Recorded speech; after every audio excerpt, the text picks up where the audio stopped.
queridos alunos, tudo bem? Já começa esse vídeo aqui com o alerta de recurso. Sim, temos uma possibilidade aqui de recurso numa das questões de direito administrativo, tá? A questão 56, nós vamos comentá-lo, vamos na sequência. Eu utilizarei aqui a versão 1 da prova. Nós começamos com a questão 52. Vamos lá, questão 52. Considere que o João é servidor vinculado ao Tribunal de Justiça e o João praticou uma conduta, né, de abuso aí de poder que foi caracterizada como improbidade administrativa. A Maria, que é advogada, viu a cena aqui e, de acordo com essa situação hipotética, nós podemos afirmar o quê? Vamos lá. Letra A. João deverá ser suspenso pelo prazo não inferior a 90 dias. Muito cuidado. Quando uma pessoa pratica uma irregularidade, que é uma improbidade administrativa, o estatuto prevê a pena de demissão a bem do serviço público. Então, errada a letra A. B. A Maria é assegurado, por ser advogada, o direito de representar contra a ilegalidade. Veja, o direito de representar contra a ilegalidade é de qualquer pessoa, né? Não precisa ser advogado. E tem um outro erro nessa assertiva, dizendo que o caso, a pena aplicada aí ao João, prescreve em 2 anos. Pena de demissão a bem do serviço público, a prescrição é de 5 anos, né? E se for crime, também a prescrição penal. C. Caso o ato tenha sido presenciado por outro servidor público, a este é conferida a faculdade de representar ao seu superior hierárquico no prazo de 15 dias. Veja, não é facultado, servidor público tem o dever de representar, né, gente? E não tem esse prazo de 15 dias. Letra D. Caso seja aplicada a pena disciplinar de suspensão, João terá o prazo de 15 dias para interpor recurso. O prazo para interposição de recurso, né, aqui no direito administrativo é de 30 dias. Letra E. Maria, como qualquer pessoa, poderá representar João. Representar João ficou meio feio, né? Mas representar em face de João, né? E a ele deverá ser aplicada a pena de demissão a bem do serviço público. É exatamente o que o Estatuto traz para nós, lá no artigo 257, ok? A pena aplicável. E no 261 nós temos a questão da prescrição. Como eu disse a vocês, no caso de demissão a bem do serviço público é de 5 anos. Questão não passível de recurso, traz a literalidade aí do Estatuto. 53. A respeito da extinção da punibilidade, vamos, a pena disciplinar pela prescrição, uma questão sobre prescrição também. Então, veja, a primeira questão cobrava, né, em uma das alternativas prescrição, essa também. Essa aqui traz aí pedido a alternativa correta, letra A. O lapso prescricional corresponde, na hipótese de desclassificação, à pena efetivamente aplicada. O que seria desclassificação? Imagine que alguém está sendo investigado aí, né? Está sendo apurado uma falta punível com demissão. E no meio do procedimento administrativo, verifica-se que o que ele fez não foi bem aquilo e que na verdade, a sua conduta se amoldava a uma suspensão, a uma pena passível, a uma conduta, né, passível de suspensão. Então, a desclassificação daquela conduta, né, de demissão foi para suspensão, nós vamos aplicar a prescrição da suspensão, que foi a pena efetivamente aplicada. Esse é o nosso gabarito. Nas demais alternativas, nós temos alguns erros, vou apontar rapidamente, ó. Na letra B, não é causa de suspensão, é causa de interrupção, né? A portaria que instaura o processo disciplinar interrompe a prescrição. Lembre-se, interrupção é uma coisa, suspensão é outra.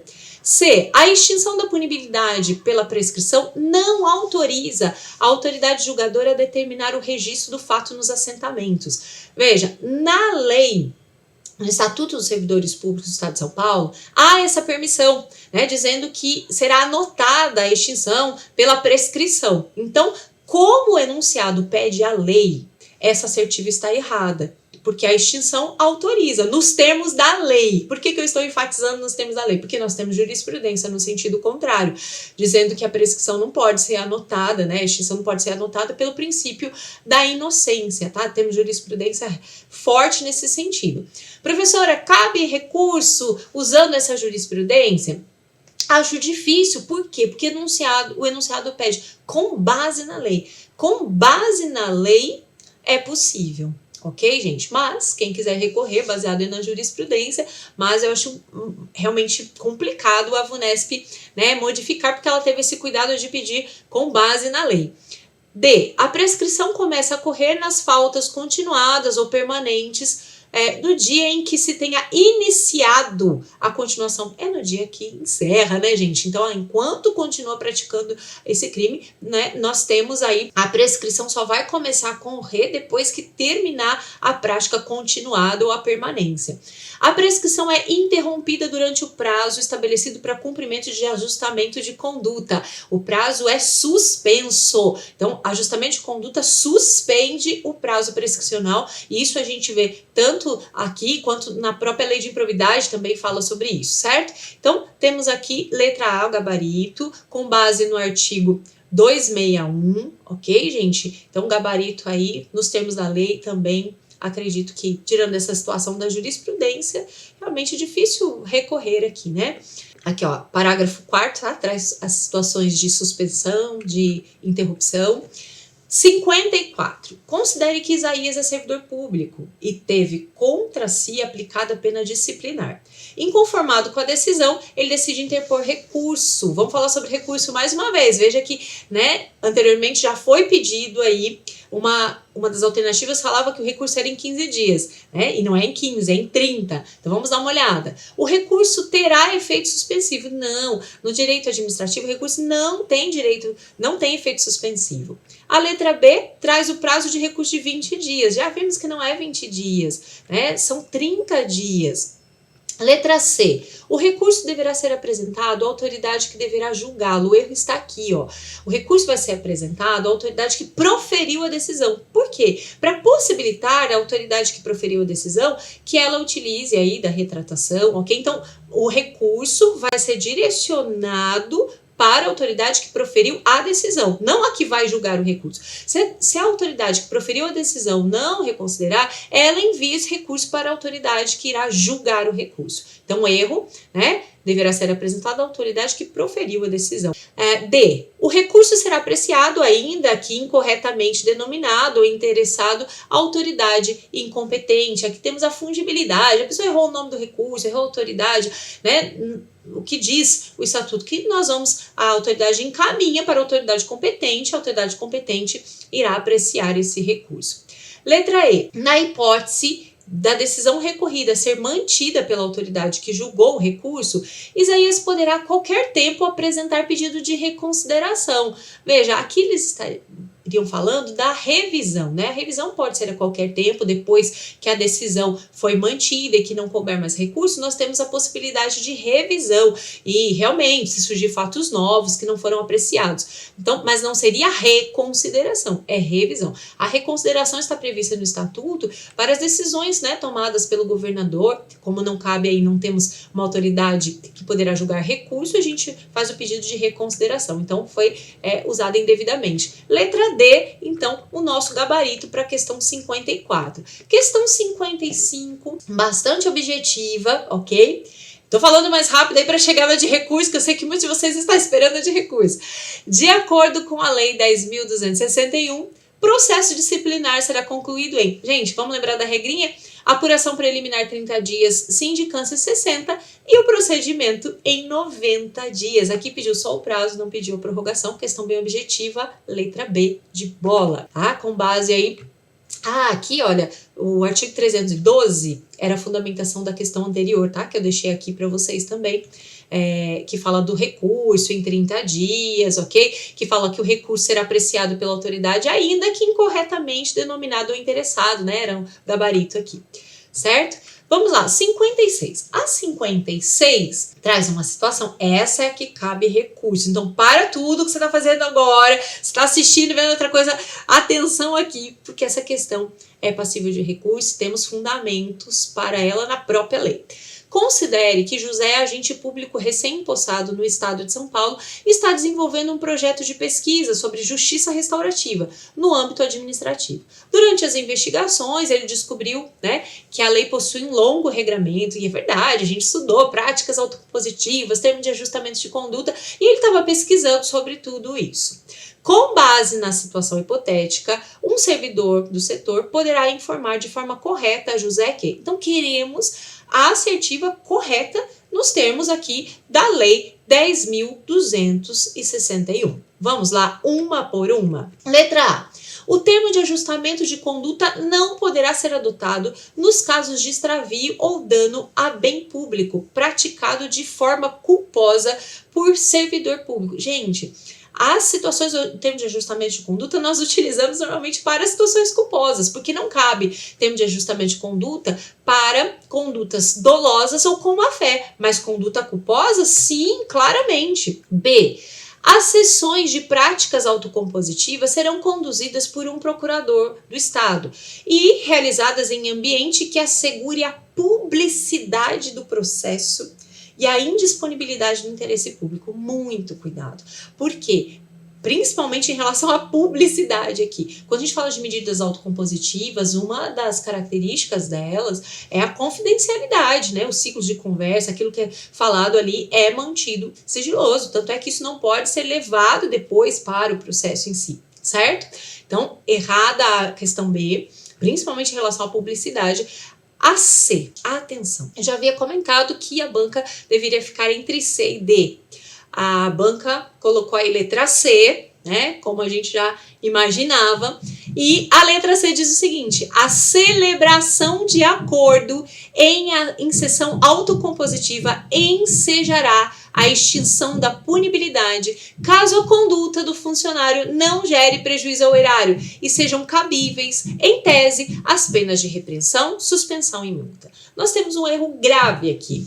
Dizer que a celebração do acordo ensejará a extinção da punibilidade. A celebração do acordo não extingue a punibilidade. A celebração do acordo pode suspender, né? Nós teremos a suspensão da prescrição e tudo mais, mas a celebração do acordo não extingue a punibilidade. O que extingue a punibilidade? O cumprimento das condições. Porque senão fica fácil. O servidor fala assim: olha, eu faço um acordo, beleza. Aí extingue a punibilidade. Tá, mas eu não vou nem cumprir. Gente, não faz sentido dizer que a celebração do acordo enseja a extinção de punibilidade. O que leva à extinção de punibilidade é o cumprimento dos requisitos, ok? Muita atenção com isso, a diferença ela é substancial.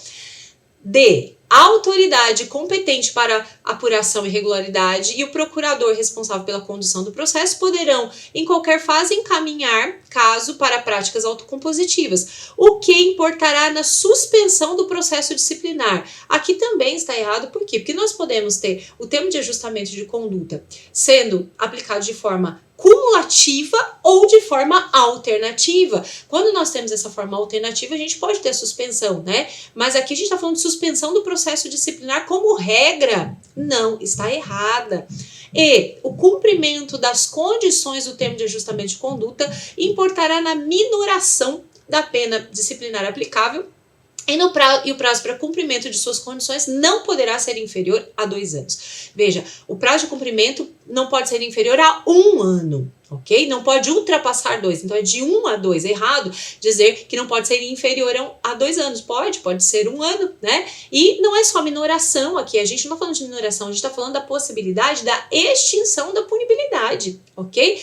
Vamos fundamentar isso? Então, aqueles que eventualmente erraram essa questão, porque essa questão realmente deixava confundir o candidato, né, que conhecia a literalidade da lei, e não achar nenhuma assertiva correta e acabaria tendo que escolher por alguma dessas daqui. Veja, o artigo 267D de dado, ele diz claramente, ó, o cumprimento do acordo na sessão autocompositiva extingue a punibilidade nos casos em que, e aí traz, né, a conduta, as situações em que são necessárias, né, os requisitos. Então, aqui, o cumprimento, não é a celebração, é o cumprimento. Parágrafo 1º. O encaminhamento às práticas autocompositivas poderá ocorrer de forma alternativa ou concorrente. Isso para justificar que não podemos falar, como disse a outra alternativa, que suspende o processo administrativo. Não é uma regra, né? Porque pode acontecer de forma alternativa ou concorrente. A 267B de bola fala da confidencialidade, né? Nós vamos lá, fala da publicidade. Então, errada aquela assertiva que fala da publicidade. A ideia aqui é confidencialidade quando a gente fala das práticas autocompositivas. A 267E.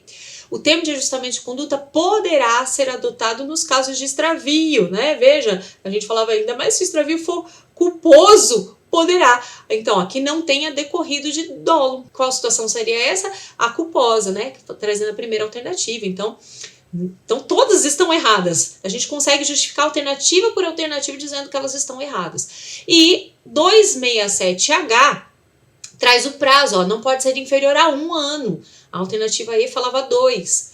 E, novamente, gente, agora outro artigo, né, o 267J, veja, ó, já tinha o 267D, que falava do cumprimento, e o 267J vai dizer o cumprimento das condições do termo de ajustamento de conduta implicará a extinção da punibilidade. Então, para deixar bem claro que o que leva, né, o que seja a extinção da punibilidade não é a celebração, como vimos no artigo 267D, é o cumprimento. E mais uma vez, reforçando, o artigo 267J vai dizer o cumprimento, né?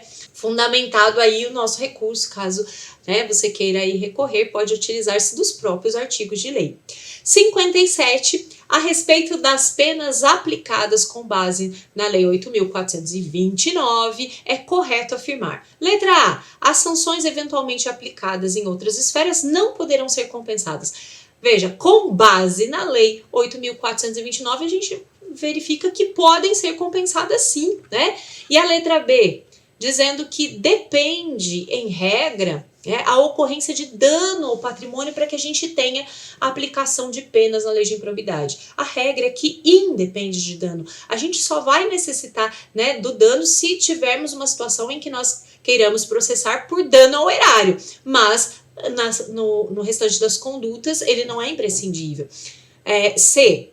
Na apuração dos ilícitos de que trata a lei, a critério do Ministério Público, poderá ser autorizada a juntada de manifestação escrita do investigado e documentos que auxiliem na elucidação dos fatos. Veja, não é o Ministério Público que vai dizer quando uma pessoa pode juntar, quando não pode juntar documentos, né? Então, veja, não é a critério do Ministério Público. Até porque faz parte do direito de defesa, né? Mostrar e trazer provas. As sentenças civis e penais não produzirão efeitos em relação à ação de improbidade, dada a diferença da natureza jurídica das infrações envolvidas em cada uma delas. Veja, as esferas são, em regra, independentes, mas nós temos possibilidade, sim, né, de interferência, vamos assim dizer, nas ações. Por exemplo, uma situação trazida aí quando nós temos sentença absolutória na área criminal por inexistência de fatos de autoria, a gente tem comunicação das esferas aqui. Então, dizer categoricamente que não produzirão efeitos, nós temos produção de efeitos em relação principalmente a essa compensação. Essa compensação é uma produção de efeitos também, né? E, no caso de procedência da ação de improbidade, as custas e as demais despesas processuais serão pagas ao final, correto nos termos aí do artigo 23B de bola, parágrafo 1º, ok? Parágrafo 1º, ó, no caso da procedência da ação, as custas e demais despesas processuais serão pagas. Aqui coloquei o artigo 21, que esclarece aqui essa situação, né, da produção de efeitos de ação, da ação de improbidade em outras esferas e vice-versa. Há aí algumas questões jurisprudenciais em relação a essa interferência, a ADIM, um monte de coisa, mas como a banca pediu nos termos da lei, nós vamos seguir a lei, então com certeza, né, aí o nosso gabarito fica sendo aqui a letra E. 58. 58 conta a história do Matias e do Zenóbio, que foram aprovados em concurso público, e para posse e exercício, né? Eles precisam ou não precisam apresentar a declaração de bens? Essa é a pergunta. Letra A, vai dizer que a posse e o exercício de ambos ficam condicionados à apresentação de declaração de imposto de renda e proventos de qualquer natureza, que tenha sido apresentada à Secretaria Especial da Receita Federal a fim de ser arquivada no serviço de pessoal competente. Correta, alternativa A. Vamos dar uma olhadinha nas demais? Ó. A B, qual é o erro? Ambos poderão entrar em exercício e apresentar no prazo de 30 dias a declaração. Não, nem entra em exercício, tá? Condiciona a posse e o exercício, estão condicionados à apresentação dessa declaração. C. Não é necessário fornecer a declaração. Passa reto nessa aqui. Lógico que a lei, né, diz claramente. D. Caso cumpram as formalidades legais para o exercício e posse, serão punidos com pena de suspensão, sem prejuízo de outras sanções, caso venham no futuro a recusar a prestar a declaração dentro do prazo. Se recusa a prestar a declaração, né, já entrou, já tomou posse, mas aí no meio não atualiza, a pena é de demissão e não de suspensão. Letra E, as declarações de imposto de renda deverão ser apresentadas no momento da posse e da extinção do vínculo. Não é somente nesse momento, porque elas devem ser atualizadas anualmente. E aí depois, ficando a autoridade competente, autorizada a exigir sua renovação. A lei já exige, né? A lei já exige aqui, olha, no artigo 13, parágrafo 2º, anualmente atualizados. Então, letra A, nosso gabarito. 56, com base na lei de improbidade administrativa a respeito das ações de improbidade, o dolo. O que é o dolo, segundo a lei de improbidade administrativa? Ele resta configurado com mero exercício da função? Ah, você é funcionário público, já tem dolo? Não. Corresponde à vontade livre e consciente de alcançar os ilícitos praticados em lei. Então, não basta simplesmente ser funcionário público, não basta a voluntariedade do agente. O dolo ele está caracterizado com a vontade livre, mas consciente de alcançar os ilícitos. Então, o que a gente fala de um dolo específico, eu quero alcançar aqueles ilícitos, certo? Este é o texto, é essa a indicação da nova lei de improbidade, né? Da nova redação. C, confunde-se com a voluntariedade. Não, voluntariedade é uma coisa, né? A mera voluntariedade não é dolo. Não é indispensável para a prática de improbidade administrativa, já que a lei admite a punição de condutas culposas, não admite mais. Também estará configurado caso o agente público pratique o ato identificado como erro grave. O erro grave pode ser praticado de forma culposa, isso não quer dizer, então, que ele praticou dolosamente, né? Então, o artigo 1º aqui justifica o nosso gabarito, né? Gabarito letra B de bola, ok? Deixando bem claro aqui no seu parágrafo 2º, ó. Dolo, a vontade livre e consciente de alcançar o resultado ilícito. O mero exercício da função ou desempenho de competências, né, afasta a responsabilidade se não tiver dolo. Então, opa, terminamos por aqui, né? Ficamos aí então com a 59, letra B de bola. Como eu disse a vocês, né, temos apenas então uma questão que poderia caber aí o recurso, que é a questão 56. Desejo a você uma excelente caminhada, né, rumo aí à sua aprovação, rumo à sua nomeação. Conte conosco, um grande abraço, fiquem com Deus, beijo no coração.